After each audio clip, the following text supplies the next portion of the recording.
قرآن مجید کا صحیح فہم حاصل نہیں ہو سکتا جب تک کہ آپ عربی نہ سیکھیں اور عربی زبان میں قرآن نہ پڑھیں۔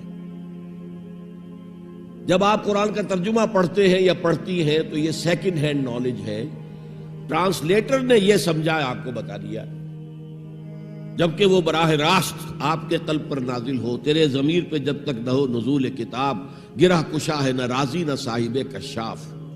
It should descend directly on your heart۔ اس کے لیے اتنی عربی، یہ نہیں کہ آپ کو علامہ بن جائیں عربی کی، لیکن یہ کہ اتنی عربی آتی ہو کہ قرآن کو پڑھتے ہوئے تسلسل نہ ٹوٹے۔ آیت پڑھی، پھر ترجمہ دیکھا، پھر کہیں لکھا ہوگا نمبر 10 حاشیے میں کہیں ہے، نمبر 10 تلاش کیا، پھر اسے پڑھا، پھر آئے اگلی آیت۔ یہ تو ایک یوں سمجھیے کہ قرآن کو ٹکڑے ٹکڑے کر دینا ہے،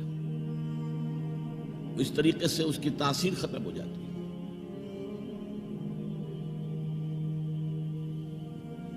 few